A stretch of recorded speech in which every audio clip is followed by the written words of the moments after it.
Welcome to this video. In this video I'm going to walk you through my creative flywheel that I personally use to create ads and never actually have to think about unique and new concepts, and just I can make them on the fly using this specific flywheel I'm going to walk you through. So you'll have a couple of animations that I have AI generated for you, so I'm gonna just explain it to you. So it's more of an explanation video and I hope to help you with this. I'm gonna keep it short and concise. So every flywheel needs inputs and it needs research and analysis.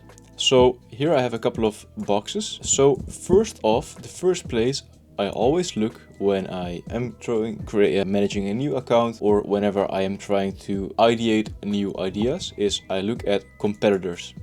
What are they doing? What's in their ad library? What is active in tools like Foreplay and Magic Brief? These are the first couple of things I look at. Secondly, what I then do is I go to popular platforms. Think of Reddit, Amazon reviews, Trustpilot reviews.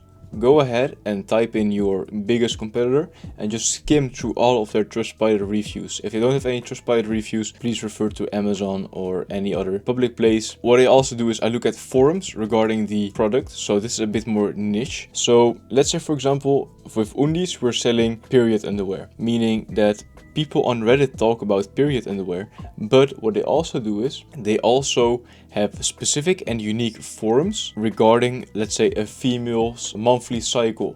On those specific forums, there's a lot more information that you can gather regarding your ICP, regarding your ideal customer profile, and from there on out you'll be able to get even more insights on the ads you want to create. Then what we also have is we just have general trends and topics. So meaning, let's say, for example, I am creating ads. I also want to have a bit of a pointer about, hey, what is popular right now?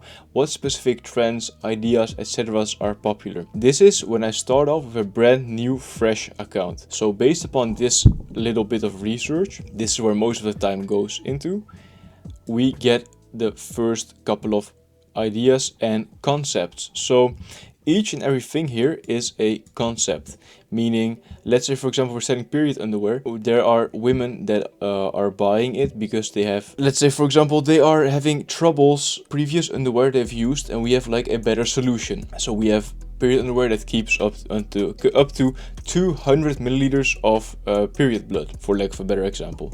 This is our first concept that we target. So people that are very product specifically and looking for a unique specific product that can hold up to 200 milliliters of blood. This is the first concept that you create in the new ads. What then happens, we create one new concept, another new concept, and another new concept. If you're starting out, one concept per week is probably enough. What I do, let's say, for example, I start off on a €30 budget a day. I just drop in 2 ads maximum in one ad set. That's how I run the ads. As soon as you get at a higher spend levels, you should increase the amount of concepts that you're testing. Why I don't recommend uploading 4, 6, 8 ads is your budget is very tiny. Even if you're at $100 a day, you should have 2 or 3 ads the most in your ad set. You are not throwing in a coin in a slot machine and hoping to get a jackpot. No, you want to get data where you can learn from. So if you're running your ads, you're refreshing your ads every 7 or 14 days, you want to give Meta enough spend that they're able to give you clear data and clear information where you're able to make decisions based upon. So let's say, for example, I put in 10 ads and I only have a $30 budget a day. Let's say in a very easy to understand example, each ad would only get 30 cents per day. Of course, this is not it, because you have winners that take most of the spend, you have other ads that take a bit less spend, that they die down, but this doesn't give each ad the chance to properly gather spend. So make sure to keep your concepts a bit lower than in this example that I'm showing right here, but this is just purely for the, for the idea, right? Just for the illustration. This means after a period you have a big board full of ads. So what happens now when you've created your new ads based upon your competitor information, based upon your research of your competitor information, research and forums and general topics? We wait. This is the most enjoying part, because the cadence that we do is two things. Let's say, for example, I launch my ads on Monday. What I will do then, I'll have like a soft check first of all on Friday. This is just quickly opening up the ads manager. Am I hitting TROAS? Am I hitting TCPA? And based upon that information, I just think, all right, so I'm not touching anything. Very important. You see, I'm meditating. I'm not touching anything. I'm just letting the clock tick by, not touching a single thing in the ad account. I'm just waiting and letting Meta decide what they're doing with the spend. Then next Monday rolls around, and then we go.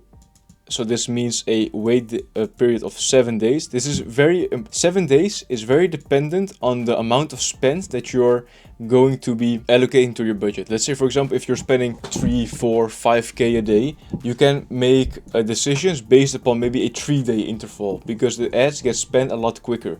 If you're in the $30 a day range, in the $100 a day range, even in the $500 a day range, even in the $1,000 a day range, just give it at least 7 days. And if you're below $500, give it at least 14 days. And then you just do this cycle twice, meaning that you have 2 soft checks, Monday, Friday, and on the 14th day on Monday, so 2 weeks pass by, we are going to get our data and we're going to analyze.